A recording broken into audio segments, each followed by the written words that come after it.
আজ কথা বলবো সমরেশ মজুমদারের অসাধারণ উপন্যাস কালবেলা নিয়ে। এটা একটা গল্প যা শুধু প্রেমের নয়, বরং এক উত্তাল সময়ের প্রতিচ্ছবি। বইটা পড়েছিলাম অনেক আগে, এই কদিন আগে আবারও ধরলাম। আজকে ভাবলাম এটা নিয়ে আপনাদের সাথে কথা বলি।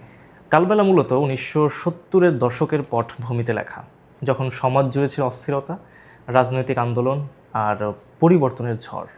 এই গল্পের কেন্দ্রে রয়েছে অনিমেষ, একজন সাধারণ তরুণ যার স্বপ্ন, ভালোবাসা আর আদর্শ ধীরে ধীরে জড়িয়ে পড়ে এক জটিল বাস্তবতার মধ্যে।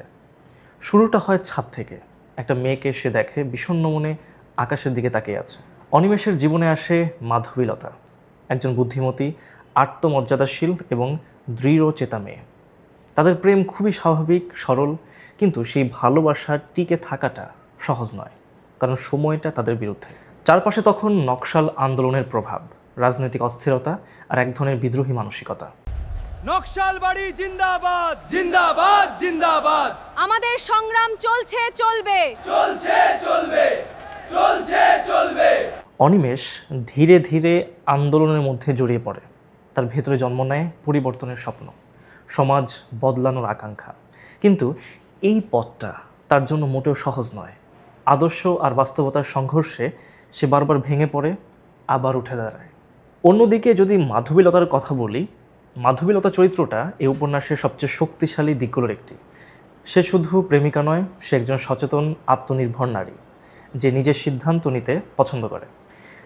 তার ভালোবাসার যেমন গভীরতা আছে, তেমনি আছে বাস্তবতা বোঝার শক্তি। আপনি এই বইটা পড়লে এর গভীরতা বুঝতে পারবেন। কালবেলা আসলে দেখায় যে কীভাবে একটি প্রজন্ম তাদের স্বপ্ন, ভালোবাসা আর আদর্শ নিয়ে লড়াই করে, এবং অনেক সময় সেই স্বপ্নগুলো বাস্তবতার কাছে হার মানে। অনেক দিন পর আসলে বই নিয়ে কথা বলছি, সামনে বই নিয়ে অনেক কাজ হবে। আর সমরেশ মজুমদারের লেখনী এতটাই জীবন্ত যে পড়তে পড়তে মনে হয় আমরা সেই সময়টার মধ্য দিয়ে হাঁটছি, কলকাতার রাস্তায়, আন্দোলনের ভিড়ে, আর দুই মানুষের নিঃশব্দ ভালোবাসার মুহূর্ত। এই উপন্যাসটা আমাদেরকে একটি গুরুত্বপূর্ণ প্রশ্নের সামনে দাঁড় করায়: আদর্শের জন্য কতটুকু যাওয়া যায়, আর সেই পথে কি আমরা আমাদের ব্যক্তিগত সুখ হারিয়ে ফেলি? এমন নানা কল্পনা বা চিন্তা প্রতি মুহূর্তে আপনাকে আঁকড়ে ধরবে।